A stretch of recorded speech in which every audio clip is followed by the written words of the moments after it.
मनुष्य का बुढ़ापे तक कौन साथ निभाता है। आज मैं आपको एक ऐसी कहानी सुनाने जा रहा हूं जो आपके जीवन में बहुत उपयोगी सिद्ध होगी। ये कहानी आपको बताएगी कि मनुष्य का सच्चा साथी कौन होता है जो उसके बुढ़ापे तक साथ देता है। ये कहानी आपको ये भी बताएगी कि मनुष्य गरीब कैसे बनता है और अमीर कैसे बनता है। तो ध्यान को एकाग्र करके आइए सुनते हैं यही अनमोल कहानी। दर्शकों, आपसे निवेदन करता हूं कि वीडियो को बीच में छोड़कर ना जाए।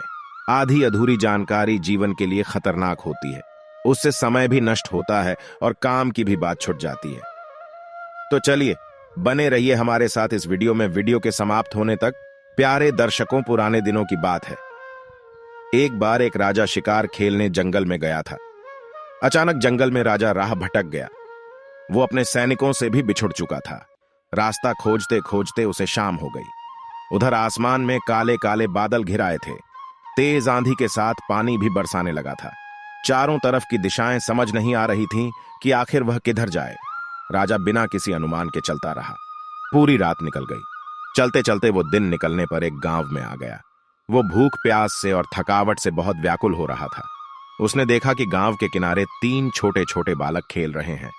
उन तीनों बालकों में बड़ी अच्छी मित्रता थी। राजा ने अपनी भूख प्यास का हाल उन तीनों बालकों से कहा कि बच्चों, मैं बहुत भूखा हूं, क्या तुम मेरे लिए खाने को भोजन ला सकते हो? बालकों ने कहा, हां, हम तुम्हें अभी अपने घर से रोटी लाए देते हैं, तुम थोड़ी देर यही ठहरो। इतना कहकर तीनों बालक अपने अपने घर को चले गए और कोई अपने घर से रोटी लाया, कोई दूध ले आया, कोई सत्तू लाया। राजा ने पेट भर के भोजन किया। अब उसकी सारी बेचैनी शांत हो चुकी थी। राजा ने कहा, बच्चों, आपने मुझे भोजन देकर मुझे कर्जदार बना दिया है। मैं एक राजा हूं और राजा होने के नाते मैं तुम्हें कुछ देना चाहता हूं। बताओ, तुम्हें मुझसे अपने लिए क्या चाहिए? तुम जो मांगोगे मैं तुम्हारी मांग को पूरी करूंगा। प्यारे दर्शकों, बच्चों ने देखा कि यह सचमुच राजा है और राजा यदि किसी पर प्रसन्न हो जाए तो उसकी गरीबी पल मात्र में मिट जाती है। राजा ने कहा, बच्चों, तुम लोग अपने जीवन में क्या करना चाहते हो? बताओ, मैं तुम तीनों की सहायता करना चाहता हूं। अब तो राजा की बात सुनकर तीनों बालक सोचने लगे। थोड़ी देर सोच विचार करके एक बालक बोला, महाराज, मेरे पिता बहुत गरीब है। मैंने कभी दोनों समय पेट भर के भोजन नहीं कर पाया है, ना कभी ढंग के कपड़े पहन पाया। इसलिए आप मुझे बहुत सारा धन दे दो ताकि मैं अच्छा अच्छा भोजन कर सकूं, अच्छे वस्त्र पहन सकूं। बालक की बात सुनकर राजा मुस्कुरा दिए और बोले, बेटे, मैं तुम्हें इतना धन दे दूंगा कि जीवन भर सुख से रहोगे। राजा की बात सुनकर बालक बड़ा खुश होता है। राजा ने दूसरे बालक से पूछा कि तुम हमसे क्या पाना चाहते हो? तब दूसरा बालक कहता है, महाराज, आप मुझे एक बड़ा सा घर और मेरे लिए घूमने फिरने के लिए हाथी, घोड़ा और रथ दे दीजिए ताकि मैं हर जगह घूम फिर सकूं। राजा ने कहा, जाओ, तुम्हारी इच्छा भी मैं पूरी करूंगा। सुनकर दूसरा बालक भी खुश हो जाता है। अब राजा ने तीसरे बालक से पूछा, बेटे, तो तुम्हें मुझसे क्या चाहिए? तो तीसरा बालक अपनी इच्छा बताता है कि है महाराज, ना मुझे धन चाहिए, ना गाड़ी घोड़ा और ना ही कोई बड़ा सा घर। मैं सिर्फ पढ़ना चाहता हूं। मुझे आप ऐसा आशीर्वाद दीजिए कि मैं पढ़ लिख कर विद्वान बन सकूं और अपने देश की सेवा कर सकूं। तीसरे बालक की इच्छा सुनकर राजा प्रसन्न हो गया। सोचने लगा, जिस बालक की सोच अभी से ही PRH लिखकर विद्वान बनने और देश सेवा करने की है, तो वो निश्चित ही कोई बड़ा काम करेगा। ऐसी सोच वालों को तो सहायता रूपी पंख मिलने ही चाहिए। राजा ने कहा, बेटा, तुम जहां तक पढ़ोगे तुम्हारी शिक्षा का सारा प्रबंध मैं स्वयं करूंगा। सुनकर बालक बड़ा प्रसन्न होता है। अगले दिन राजा ने अपने मंत्री और नौकर चाकरों को भेजकर एक बालक को खूब सारा धन भेजवा दिया। दूसरे बालक के लिए एक बड़ा सा घर और हाथी घोड़ों की व्यवस्था कर दी और तीसरे बालक के लिए उत्तम शिक्षा का प्रबंध कर दिया। तीनों बालक अपनी अपनी जिंदगी जीने लगे, अपने अपने कर्म अनुसार आगे बढ़ने लगे। बालक ने खूब मन लगाकर पढ़ाई की और दिन रात मेहनत करके कुछ ही दिनों में वो बहुत बड़ा विद्वान बन गया। समय आने पर राजा ने उसे अपना मंत्री नियुक्त कर लिया। धीरे धीरे 10 वर्ष से बीत गई। एक दिन राजा अपने महल में बैठे हुए थे। अचानक उन्हें बरसों पहले की घटना याद हो आई कि एक बार में जंगल में भटक गया था। भूख से व्याकुल होकर एक गांव में जा पहुंचा था।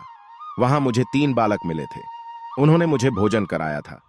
तब मैंने उनको उनकी इच्छा पूछी और उनकी इच्छा अनुसार उन्होंने जो मांगा था वो मैंने उन्हें दिया।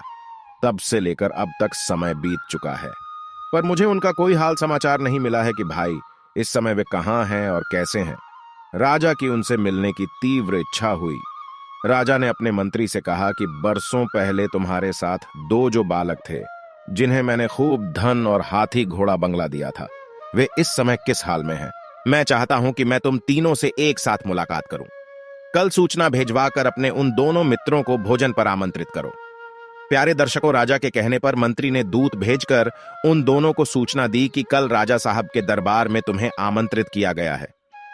अगले दिन ही दोनों राजा से मिलने के लिए आ गए।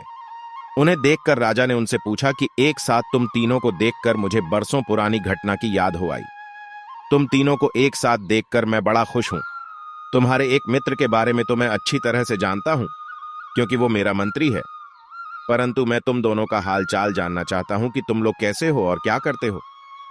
राजा के पूछने पर जिस बालक ने राजा से धन की सहायता मांगी थी, वो दुखी होते हुए कहने लगा, महाराज, मैंने उस दिन आपसे धन मांगकर बहुत बड़ी गलती कर दी थी।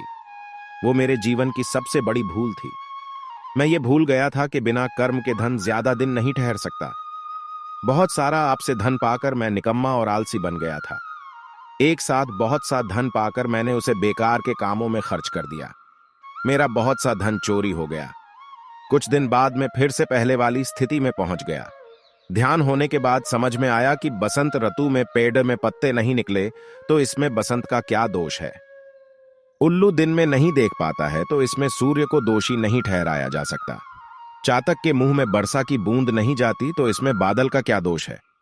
धन तो आपने खुद दिया था, पर मैं उसका सही से उपयोग नहीं कर पाया तो इसमें आपका क्या दोष है।